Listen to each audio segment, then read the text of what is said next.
Renascimento do ladrão que percorreu o mundo. Capítulo 477. Capítulo 477. Baú do tesouro sublendário. Um rugido assustador de repente sacudiu o salão, ameaçando derrubar toda a cidade dourada. Nian virou a cabeça para a frente do corredor. Ygritte, o escravo da mina, desceu do seu pedestal. A fera avançou lenta e ameaçadoramente, cada passo sacudindo o chão, a poeira acumulada ao longo dos anos caindo de seu corpo. Seus olhos brilhavam com uma luz demoníaca quando seu olhar se fixou no intruso. Humano miserável, como ousa invadir meu território? Ygritte, o escravo da mina, gritou na linguagem antiga comum. Ygritte, o escravo da mina, possuía sabedoria intermediária. Esses tipos de monstros eram os mais difíceis de lidar. A criatura rapidamente recuperou sua mobilidade total e começou a atacar Nian a toda velocidade. O coração de Nian parou. Em pânico, ele rapidamente ordenou que seus 4 forjadores demoníacos avançassem e parassem Ygritte, o escravo da mina. Mesmo os 4 forjadores demoníacos sendo grandes e robustos, eles pareciam crianças na frente de Ygritte, o escravo da mina, apenas chegando até na altura de sua cintura. O demônio ergueu seu braço espesso e musculoso e cortou-os com a foice, mandando todos os 4 voando para longe. Os 4 forjadores demoníacos colidiram fortemente contra a parede antes de tombarem no chão, levantando uma enorme nuvem de poeira com os escombros. Menos 7.657. Menos 8.391. Menos 8.023. Menos 7.862. Que dano assustador. Um ataque tão poderoso era o suficiente para matar instantaneamente qualquer lutador neste estágio do jogo. Nenhum deles tinha a vida ou a defesa para sobreviver a um ataque de Ygritte, o escravo da mina, muito menos Nian. Os 4 forjadores demoníacos se levantaram cambaleantes, prontos para atacar novamente Ygritte, o escravo da mina. Sua sabedoria era baixa demais para compreender que tal ação era suicida. Ygritte, o escravo da mina, deu um passo à frente e mandou um dos forjadores demoníacos voando com um chute. Os forjadores demoníacos eram como meros insetos para Ygritte, o escravo da mina. Vendo a situação desvantajosa em que estavam, Nian rapidamente se lembrou de Liu Gold. Ele então ativou a habilidade Dark Dancer de seu manto do caminhante das sombras e lentamente se fundiu à escuridão. Ygritte, o escravo da mina, repetidamente atacou os forjadores demoníacos com as armas em posse dos seus 6 braços grandes e musculosos, transformando-os em um monte disforme de carne e sangue. A criatura então observou ao seu redor. O corredor inteiro estava vazio, nenhum traço de Nian podia ser encontrado. Deixando escapar um rugido furioso, ele começou a procurar pelo rastro do humano insignificante que ousou entrar em seus domínios. Nian, a esta altura, já havia tomado uma distância de mais de 10 metros de Ygritte, o escravo da mina. Testemunhando o sangrento fim de seus servos, apressou-se a tomar uma distância ainda maior. Procurando por uma rota de fuga, Nian avistou uma porta gigante de ouro no final do corredor. Esta era a entrada da tesouraria de Ygritte. Nian avançou cautelosamente em direção à tesouraria, avançando rapidamente em passadas curtas. Porém, se viu forçado a parar, quando Ygritte repentinamente começou a se mover em sua direção. Nian prendeu a respiração e se escondeu em um canto escuro, se perguntando como poderia abrir a tesouraria sem ser percebido. Ao ver a aproximação do demônio, ele instantaneamente ficou tenso. Se fosse descoberto agora, qualquer esperança de sobreviver viraria fumaça. Enquanto Ygritte se aproximava cada vez mais, o coração de Nian galopava em seu peito a todo vapor. O Dark Dancer só aumentava sua capacidade de invisibilidade, não o tornava imune a detecções. Se a consciência de Ygritte fosse alta o suficiente e somando a diferença de nível entre eles, Nian poderia facilmente ser descoberto.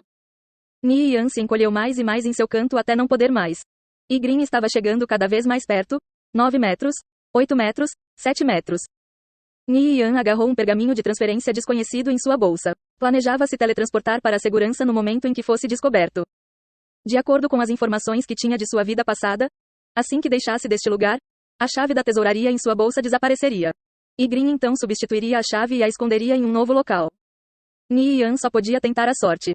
À beira de ser descoberto, Nian rangeu os dentes e correu para fora de seu esconderijo, se escondendo em outro local próximo. Nian chegou a 5 metros de Ygritte. Sua testa estava encharcada com um suor frio. Mesmo em PVP, alguém poderia facilmente ser descoberto por outro jogador a esta distância, quanto mais um Lorde do nível 90. Por fim, Ygritte finalmente parou, a cerca de 5 metros do canto em que Nian estava encolhido. Ele olhou em volta, mas não pareceu notar Nian, então se virou e saiu. Ygritte se dirigiu para outro canto, interrompendo seus passos mais uma vez a cerca de 5 ou 6 metros de distância da parede. Então mudou de direção e saiu. Parecia que este era seu padrão de patrulha normal. Nian ficou surpreso. Para se aproximar 5 metros de um Lorde do nível 90 e não ser descoberto, isso era um feito praticamente impossível. Ponderando por um momento e constatou que isso provavelmente estava relacionado à sua excepcional capacidade de invisibilidade. Sua camuflagem era assustadoramente alta, ainda mais alta que a dos ladrões de nível 90 em sua vida passada.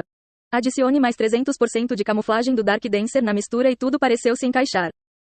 Ni Yan confirmou que estaria seguro, desde que permanecesse a pelo menos 5 metros de distância de Ygritte. Sentindo-se tranquilo, retornou sua atenção para a tesouraria. Com Ygritte ainda patrulhando, investigando pelo corredor, Ni Yan poderia facilmente se aproximar da tesouraria. Ele correu e rapidamente inspecionou a porta. Parecia bastante peculiar. Era feita de um bloco sólido de ouro, mas foi preenchida com numerosos sulcos, como se fosse feito de muitas peças de um quebra-cabeça. No centro havia um buraco em que se encaixava perfeitamente a chave em posse de Ni Yan. Ni Yan olhou por cima do ombro. Ygritte estava do outro lado do corredor, a mais de 100 metros de distância, de costas para ele. Se sentindo mais confiante, inseriu a chave na porta. Ele não tinha esperanças de abrir a porta imediatamente, só queria saber quanto tempo levaria. Mais tarde pensaria no que fazer.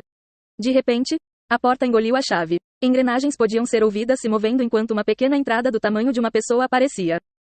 Os sons continuavam ressoando enquanto a entrada ficava maior e maior. Neste momento, Ygritte foi alertado pelo som. Vendo que a porta estava sendo aberta, ele soltou um rugido furioso e avançou. Ni Yan olhou para Ygritte que se aproximava rapidamente. Depois para a entrada que se abria cada vez mais. Se hesitasse por mais tempo, seria eliminado em um piscar de olhos. Contudo, Ni Yan não sabia se a tesouraria continha algum perigo desconhecido. Esse seria um risco ao qual deveria correr. Dane-se. Ni Yan rangeu os dentes e avançou para a tesouraria. Precisava encontrar a capa da ruína de Abaque o mais rápido possível. Se demorasse, Ygritte iria entrar e fazer o trabalho rápido dele. A entrada da tesouraria ainda era do tamanho de um humano. Não havia como o corpo enorme de Ygritte passar. O demônio ficou do lado de fora rugindo enfurecido. Ni Yan tirou a pedra sagrada e colocou-a na palma de sua mão esquerda. Deixou sair um brilho radiante que o guiou. A capa da ruína de Abaque estava perto. Quanto mais se aproximava, mais intensamente reagia a luz à pedra sagrada. Ni Yan examinou a tesouraria. Era um corredor de 200 metros de comprimento. O conteúdo de ambos os lados eram salas e mais salas de pedra cheias de pilhas de ouro, pedras preciosas e outros objetos de valor. Tal visão faria qualquer um louco de ganância. No entanto, Ni Yan podia perceber que essas riquezas emitiam uma aura sombria. Confiando em suas experiências passadas, Ni Yan imediatamente entendeu que o ouro não deveria ser tocado. Assim, como o provérbio diz, a ganância é um dos pecados originais. Se outros jogadores abrissem a tesouraria e tentassem descuidadamente retirar esses itens, não só não obteriam nada, como também perderiam suas vidas. Ni Yan ignorou as pilhas e pilhas de ouro pelas quais passava enquanto procurava pelo capa da ruína de Abaque. Se fosse na linha do tempo anterior, ele poderia ter ficado cego pela ganância. Nesta vida, no entanto, experimentou tantas coisas que não cometeria um erro tão bobo como esse. Depois de reencarnar, sua mentalidade se tornara completamente diferente. Desistir de sua vida por riquezas era tolice. Ele não tinha a ilusão de obter lucros inesperados. As experiências de sua vida passada já eram um tesouro por si só, capazes de torná-lo muito mais rico do que as riquezas contidas naquelas salas. Não havia necessidade de sucumbir à ganância. Ele se perguntou se aquilo era uma armadilha criada pelo sistema. Sob a orientação da pedra sagrada, Ni Yan chegou em um quarto no final do corredor. Era bastante espaçoso com 5 por 5 metros. Um pequeno baú estava escondido em um canto. Desenhos demoníacos foram delicadamente esculpidos no baú. O objeto brilhava em vermelho, verde e azul, oscilando constantemente entre essas três cores. Às vezes era tão ofuscante quanto o sol e outras vezes tão simples quanto uma peça comum de mobília. O coração de Ni Yan estava cheio de excitação sem fim. Este era um baú sublendário. Ele só tinha ouvido falar de baús sublendários, nunca tendo visto um pessoalmente antes. Havia rumores de que eles brilhavam em 3 cores, vermelho, azul e verde. Mesmo assim, era apenas boato. Quanto a saber se esse tipo de baú realmente existia, duvidava. Afinal, nunca tinha visto um antes. Ni Yan nunca esperou encontrar um baú sublendário em um lugar como este.